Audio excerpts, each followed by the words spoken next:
G'day guys, it's John here from the Ohazassu channel and I'm here for episode number 86. Thanks for joining me again today, and as we go into today's episode, we've got, as always, a couple of interesting little things that have been going on in life. I basically share info on life, work, things that happen in Japan basically, language, travel, all that kind of thing. And at the end of every episode, I do a word of the day, which I'm sure a lot of the regulars are aware by now. Anyway, let's get right into it and let's start off with the weather. And the weather's been a little bit grey again, a bit cold. Winter's kind of made a bit of a comeback after a really nice Sunday. We had a fantastic Sunday, and here are some pictures and some videos of what we got to see at the Della Farm in the east of Nagoya City in a place called Tenpaku Ward. And this place here is one of the most amazing places in all of Japan to view the weeping plum blossoms. And there are over about 700 trees here at this place and about 12 different varieties of plum blossoms. It's a fantastic place to hang out and to just have a nice time and watch all the flowers, and also get yourself some nice fresh ice cream. They actually have some cows over there at the Della Farm Norgyo Center, and they actually make their ice cream using the milk from those cows on the premises, which is really, really cool as well. Moving on from the plum blossoms, let me quickly go into something that affects a lot of people living overseas, not just in Japan. Skype, the thing that we've all used at some point in our lives. If anyone's been on the internet, even all the way back, like what, 20 years or something, Skype has always been around for us to help us communicate with people overseas, people back home, especially when it comes to landlines. You might, occasionally need to call someone or a government agency or a government body or something back home, and the only way to do it is to call the landline sometimes. And some places don't accept reverse charge calls from overseas, and in those cases, Skype to the rescue. It's not going to be the case anymore from about May onwards. Microsoft actually announced officially that Skype is ending at around May this year in 2025. So a couple of people actually voiced their concerns on X about this, and people were asking for alternatives because it's good to be prepared, obviously, for this kind of thing. And I offered one of my suggestions, which I've actually been using these guys for the last couple of years, even though, Skype was still available. It just worked out better for me in my particular situation. But I've been using Rakuten Viber. Some people might be using Viber as a messaging service like Line or, Facebook Messenger. But Viber is just another company that does that kind of instant messaging. But a lot of people aren't aware that it actually also has an add-on kind of a component that you can purchase separately through like app stores or whatever. I'm an Android user, so I purchase my thing, I think it's through Google Play, it's called. Sorry, I'm not like a massive tech genius or anything, so forgive me if I get the names wrong.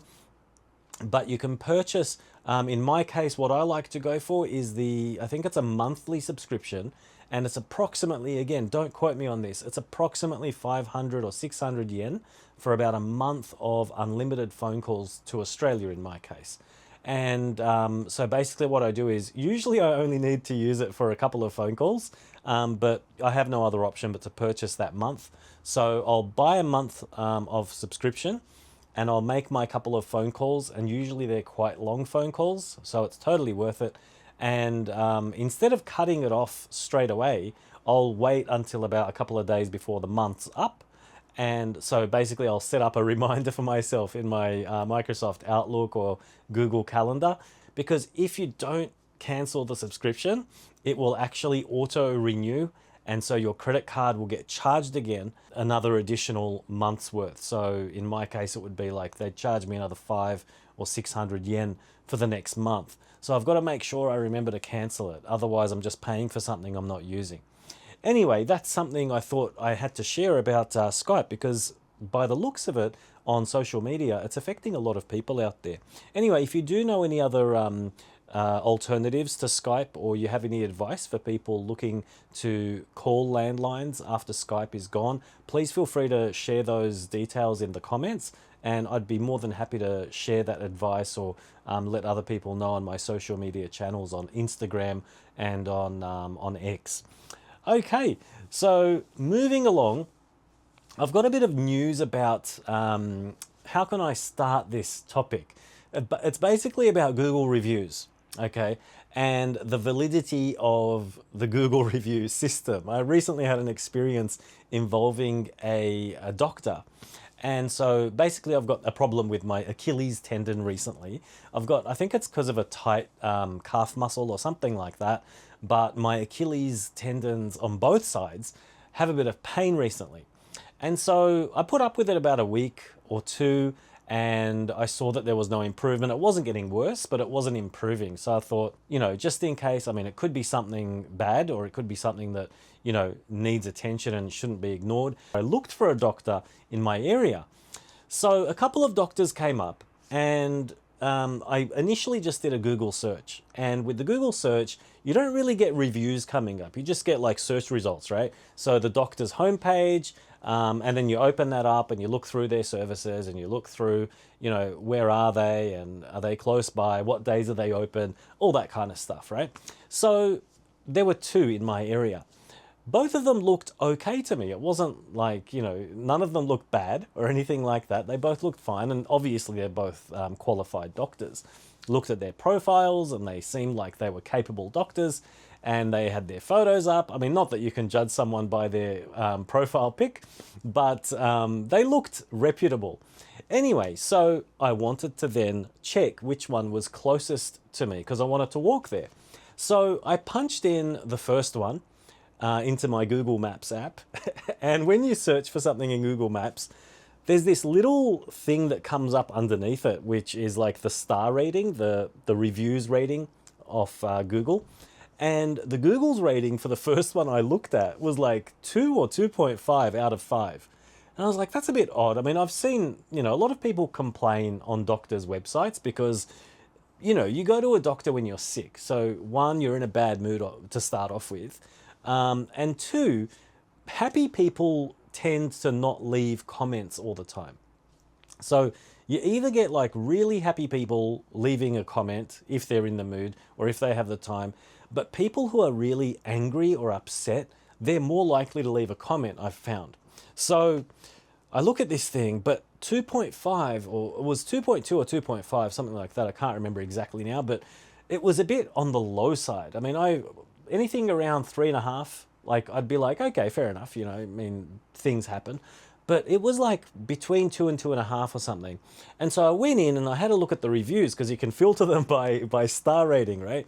And this is where I thought it's really unfair on the business or on the doctor's practice, because it just looked like there were these, I think there were about 10 or 15 one-star reviews. And I was like, that's pretty messed up. If you were just slightly unhappy, you'd probably leave like a 2 or a 3, right? But one-star reviews, and I started reading them and I started getting really worried. But some of them, with reviews, sometimes you can tell, like it's like a user error kind of a situation. Some people were complaining about how the receptionist had a bad attitude. And then I was like, oh, that's not good. But then the more I read through the comment, the more I was like, oh my God, I can tell why the receptionist's attitude probably changed, because you can sometimes see through the comment and figure out someone's personality just by reading their comment. So I think there are a lot of difficult people out there, but like I said, I'm not going to put it all on the patients, because you got to remember, these people are in pain, right? Like I'm going there for my Achilles heel pain. There are people who have much more serious pain and trouble. So, and I've been in like really bad moods before, when I've been sick, or I broke my toe a couple of years ago.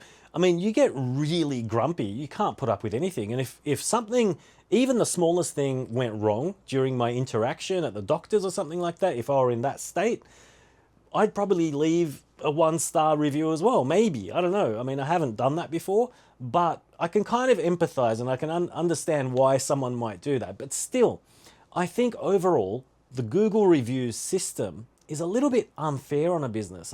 What do you guys think? Is it reasonable for a business to look bad on Google reviews if it's not necessarily bad? So this is where I'm going to add to the story, okay? So Okay, let me quickly finish off by saying I checked out the other place as well. I mentioned earlier, if you remember, that there were two places that I found in my area. So the second place, it was basically same kind of situation, right? Again, very low review overall. It was like between 2 and 2.5.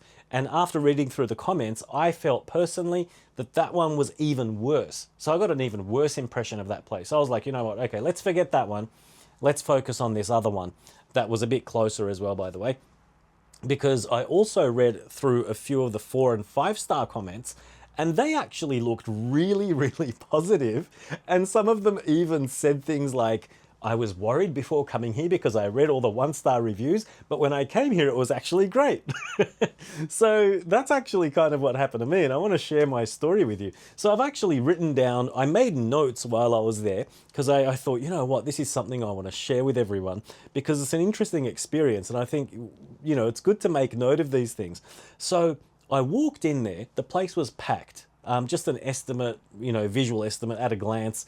I think there were about 15 to 20 people there waiting in the waiting room. And I was like, oh crap, this is going to be a really long wait. Because from my experience, if there's like more than 10 people, you're looking at about a, you know, 1 to 2 hour waiting time. And there were like 15, I don't know, maybe 20 people in the waiting room. It was packed. And so I went to the receptionist, and it was in the morning. It was 11:10 a.m. Okay. And I went to the receptionist and I said, if it's going to take too long, I don't mind coming in the afternoon. So, you know, let me know if that's the case. And so she said, no, it's, you know, this is kind of normal. And she said, by the way, we have an operation happening in the afternoon today, which means that, you know, we won't be opening in the afternoon today. They normally do, but not on that day because of an operation. So I was like, okay, fair enough. Well, I'll just wait and see how we go. So I got there at 11:10 a.m. I gave my insurance card, and I also filled out a little questionnaire, as you do the first time that you go somewhere. And I sat down. Now, even though there were like 20 people there, 15 to 20 people, I got called in by the doctor at 11:30 a.m. That's only a 20-minute wait time. I mean, in anyone's books, I think you'd agree that that's pretty damn impressive considering there were like 15 people there. He was just going through them, bang, bang, bang, like it was so efficient. And I got a bit worried. I was like, if he's doing them so quick, like, is he all right? Like, is he a good doctor? And anyway, so I went in there. First thing, I was very impressed by the doctor's sort of, how can I say this? He was just really professional, but he was to the point, and he wasn't like full of small talk and all that kind of thing. And that's probably why he's so quick. But it might also be why some people left a negative review, because some people actually like to have a doctor who likes to talk and be friendly. So I've seen that come up before in other situations. I've heard stories, so I kept that in mind. But something that really impressed me was that he had this kind of like an earpiece with a microphone attached, and he had a small speaker attached to his like waist belt or something. And it wasn't like a loud speaker, it was just at a normal volume. But because you know how doctors in Japan wear masks, or most of them do anyway, and actually I had to wear a mask inside the practice as well. It's kind of their rule over there.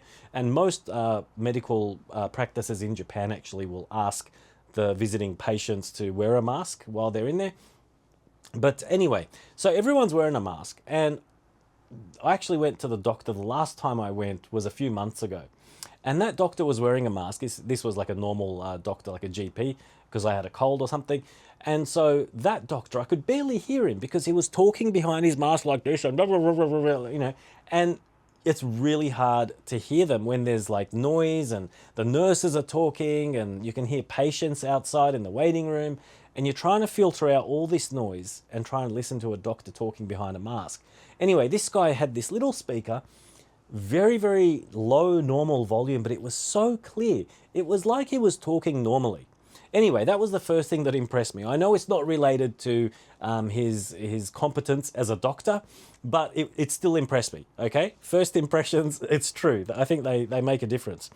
So that was the first thing. Next thing, he was actually really good. He asked me everything that he needed to know.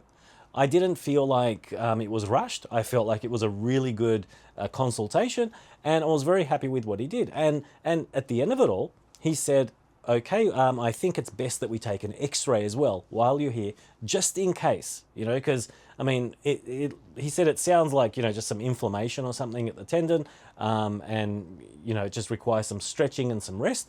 But he said I'd like to check just in case. You know, you never know, it could be something else.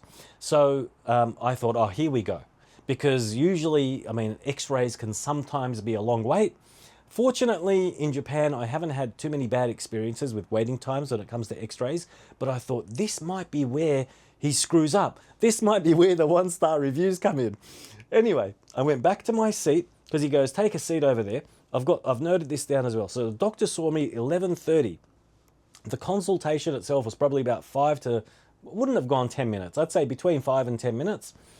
And at 11:45, so only 15 minutes after I got called to see the doctor, I was called for the X-ray. Okay, 11:45. This is only 35 minutes after getting there, right? So 11:45, the X-ray's done. That only took about 5 minutes. The X-ray guy told me to take a seat and wait for the doctor to call me. I go, okay, maybe this will take a long time.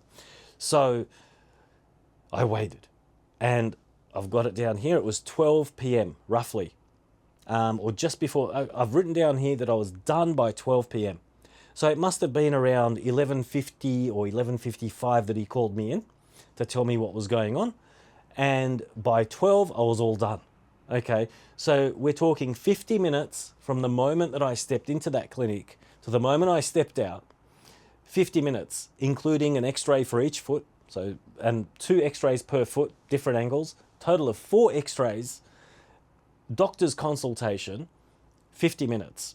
Okay, and I know a lot of people like to know about the pricing and the costs of healthcare and stuff, which I don't think is relevant in this case. But just in case you need to know, it was about 2,500 yen, which is also like not too expensive either. But I wanted to focus on the competency of the place and also my concern with how places are being reviewed on Google. And people are actually making decisions based on those Google reviews. And I just think it's a bit unfair on businesses. So I really wanted to share that story. I think when it comes to, you know, doctors or places, businesses even a restaurant, it's hard, isn't it? It's really hard to make a decision based on reviews. My advice, I guess, or the lesson to be learnt from this, I think what swayed me in the end were those comments in the 4 and 5 star categories. Those kind of made me think, wait a second, something doesn't add up here. And they made me a bit curious and they made me want to go in. So I think if you're looking at the reviews, I know maybe there are people out there who don't care about the reviews, because I spoke to a couple of people about this and they were like, I don't look at the reviews when it comes to like doctors because, you know, only the people who complain want to leave a review, so it's inaccurate. But I think some people do look at the reviews and some people do make decisions based on the reviews. In this case, I mean, both doctors had pretty bad reviews, so maybe it's not such a big deal. But if there were like 5 doctors and 2 of them had really good reviews and 3 of them had so-so reviews, this would actually impact their business, the number of patients coming in, you know, because people look at these things and they compare. But anyway, that's my story. If you have a story you'd like to share, please feel free to let me know. I'm kind of curious to know. But that's just my take on the whole Google review system. And when it comes to doctors, you know, just do your research and try to figure out what's best for you. Okay, next up, let's have a quick break from the serious topics and talk about chocolate. I found this chocolate the other day at the supermarket, and I always like sharing snacks and foods and things when I find something new. And this one's called, I think it was called Green Ghana. I'll put a picture up here and you can see for yourself. And apparently it's got oat milk in there. And that was something that I've never had in chocolate. And I thought, why not? I'll give it a shot. I'm always keen to try something new, especially when it comes to chocolate. And so I gave that a go, and it was actually really smooth. It was a bit on the sweet side, so if you're not into really sweet chocolates, I kind of probably wouldn't recommend it that much, although even among the sweet chocolates, it was kind of good because it was smooth. Sometimes sweet chocolates are too sweet and they kind of sting your throat, you know what I mean? It's got that harsh sort of effect on the back of your throat, whereas this one was actually really smooth, so it was kind of nice in that respect.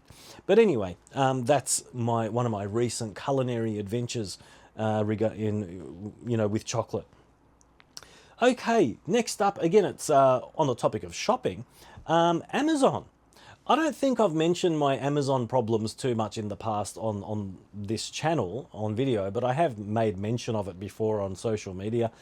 I've had a lot of problems with their delivery, and sometimes it works, or most of the time, I'll give them credit, most of the time it works okay, but when it doesn't work okay, it's really, really, really frustrating. And there'll be like the specific problem that I had was that I'd specified a time. They actually gave me the option. So specify a time.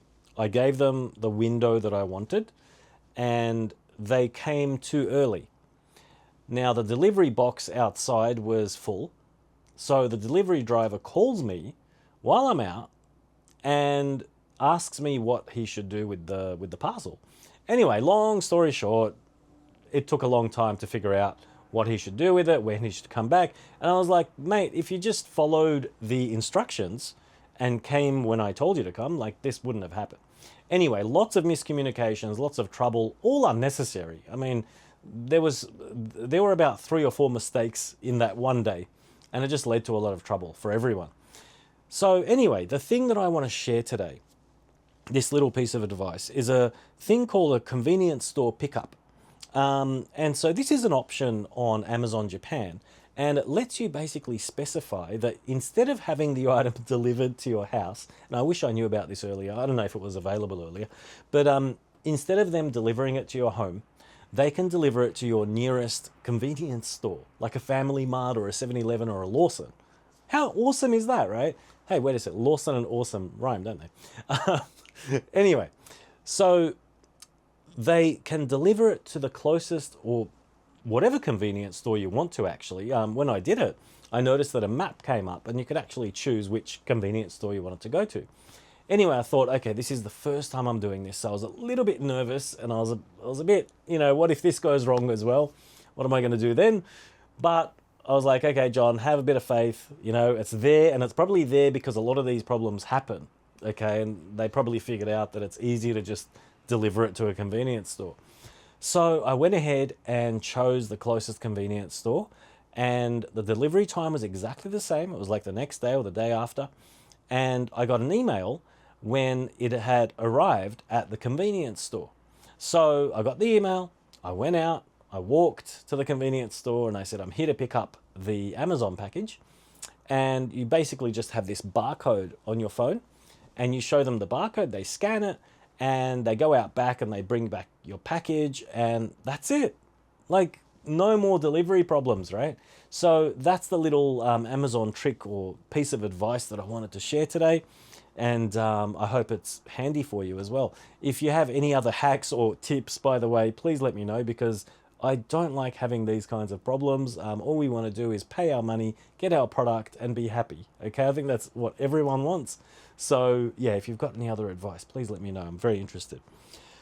All right, another one. This is again a bit of life advice or a bit of some tips. Police. The police came knocking at my door. When was it? A couple of weeks ago? Probably about 2 or 3 weeks ago. And there have been a couple of scams in this area, okay? And they happen all over the country, and the cops and everyone tells you to be careful of these things. So someone rang my intercom, and my intercom doesn't have like a video thing, so I couldn't check who it was.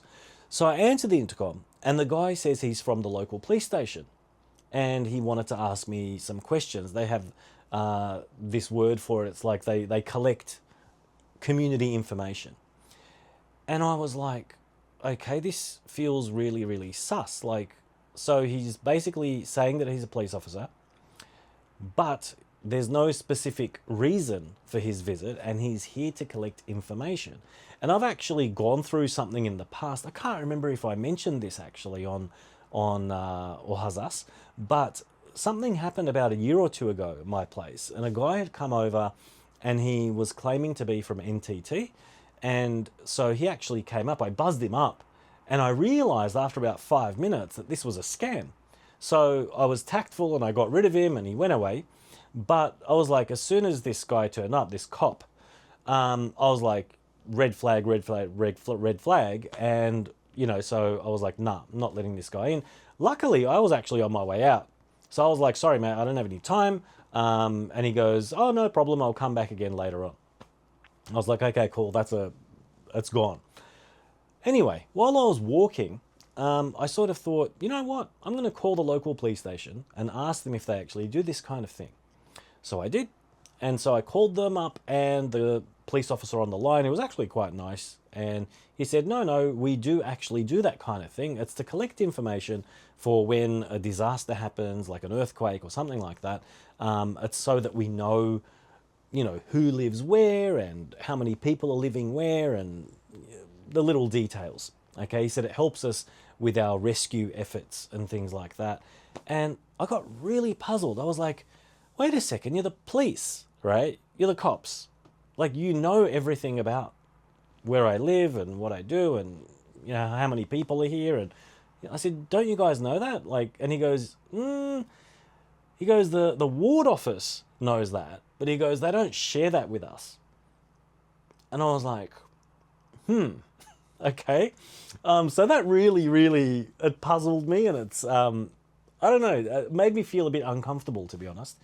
So I was like, okay, let's say the guy who came was a real police officer. I asked him, how do I check? Because I said, I don't want to buzz some guy up who's claiming to be a police officer and give him all of my personal details. Like, they apparently want, like, everything. They want your full name, your date of birth, your address, your, obviously they know your address if they're there, but they want everything, like all these little details. And it's like, how do you know they're a police officer? And he said you can ask to see their techo, like their ID. And he said, obviously, they need to be wearing a uniform. He made that warning very clear. He said if they're wearing plain clothes, like if they claim that they're a cop in plain clothes, he said definitely do not answer any questions because that's fake. He said when we do this activity, we make sure that we're all wearing a uniform. So he said red flag is no uniform and also refusing to show you their ID. But apart from that, you can't check. And I was like, well, it could be a fake ID and it could be a fake uniform. So I was like, you know what? Is this compulsory or not? And he was like, no, it's not compulsory. I was like, okay, that settles it. Anyway, it was a couple of days ago. He finally came back and I answered the intercom and he told me what was going on. And I basically just asked him, is this compulsory? Do I have to do this? And he replied in a very polite way. He said, no, it's completely optional. If you don't want to do it, it's fine. And so I went, okay, in that case, I refuse. And there were no hard feelings, there were no arguments or nothing bad. So I just want to let you know, if that happens to you, because I've asked a couple of friends and apparently they've had that experience. I just want you to know, no need to panic or get stressed out like I did.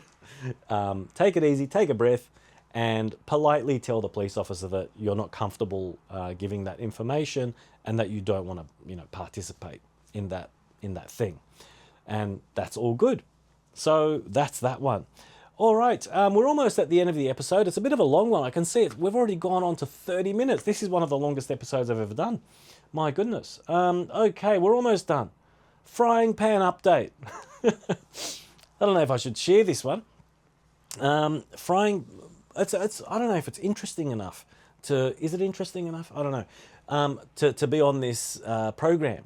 But I've been reading bad things about Teflon fry pans, and coincidentally, my Teflon fry pan is kind of dying again. They actually die every couple of years, okay? And this is actually another reason why I started looking elsewhere.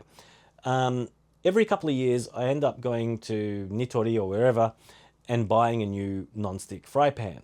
And every couple of years, even though I'm really careful with them, I don't use like metal utensils on them. I don't scratch it up with steel wool and I don't scrub it or anything like that. Inevitably, the coating starts to fail and it doesn't, it turns into a non-stick fry pan, if you know what I mean. And so I had a look around, and in Hands, they actually had a really nice, like an in-house brand, apparently made in Japan in a prefecture called Chiba Prefecture. And it actually looked really cool. Wooden handle, and I'll put a photo up here somewhere. Wooden handle, nice looking steel, and it's not non-stick, but apparently if you do the right thing with it, if you season, they call it seasoning the Frypan. These are all new fancy words for me because, like I said, I had only used non-stick fry pans. So this is all new to me. So apparently you season the steel on the fry pan and it makes it kind of like non-stick. Things don't stick to it when it's properly seasoned. So I went ahead and I bought one. I was surprised. I was expecting it to cost something like 6,000 or 7,000 yen, and I think it was something around 4,500 yen. So I thought that was kind of reasonable for what it is, and importantly, compatible with IH stovetops, which is what I have, induction heating. So that's another thing which I thought was kind of nice, because I thought those kinds of steel pans, I thought they were only compatible with electric or gas and not with IH. So I was really happy when I saw that it was compatible with IH. Anyway, 4,500 yen later, brought it home, did the whole seasoning thing, made myself, now I'm part of the fancy steel iron fry pan club, and I seasoned my fry pan and I gave it a shot the following morning. I made a beautiful bacon and egg sandwich, and it was absolutely delicious. I don't know if you've experienced the difference between non-stick and steel or iron, but for me, it was probably the first time that I've experienced it so close together. I have had, obviously, I'm an Aussie, so I've had my fair share of bacon and eggs from takeaway shops and coffee shops in Australia, and I'm pretty sure what they use is like, they cook things on a hot plate, and they're made of steel as well. So I was like, whoa, it actually tastes like a nice bacon and egg sandwich from a coffee shop this time. Tastes quite different. The way you get the crispiness on the egg, on the edges of the egg, and the bacon, it's got a different kind of a texture and a different flavor to it, and I highly recommend it. Anyway, they're my adventures for this episode. I hope some of that information is useful to you. And as all of you know, we have word of the day at the end of the episode, and here we are. So word of the day today is actually connected to the last topic that I spoke about, the fry pan. And that's why I was kind of laughing when I thought, the fry pan is kind of, maybe it's too trivial for this show, but I thought, you know what, it's got a really good word of the day in there. The word for seasoning the fry pan. And I found this on the actual, I think it was on the packaging or on the website when I looked up how to season it. This word came up and I was like, oh, that's an interesting word. And whenever I learn a new Japanese word, I like to make note of it and I like to use it as soon as possible. That's a tip I give to everyone I speak to when it comes to language learning. Whenever you learn a word, the trick is not just to, write it down, but to use it ASAP. So I thought, you know what, I'm going to use it in my next show on the Ohazassu channel. And that's what I'm doing. So the word that I learned is aburanarashi. Sorry if my pronunciation is a bit off, but aburanarashi. And this means seasoning the surface of your fry pan. And I actually coincidentally found a really good YouTube video that shows how to do this. It's in Japanese, but just because it's got visuals, you'll be able to figure it out just by watching it and following along. I think you should also be able to turn on the subtitles option and change that to English if you want to figure out how it's done. But it was a very, very educational video and it was fantastic and it really helped me out. Anyway, that's all for today's episode. And again, thanks very much for tuning in and for watching. If you liked the video, of course, please like it and please subscribe, and also please share this with your friends. And I hope to see you at the next episode or the next video. All right, everyone, I'll catch you guys later on. Bye for now.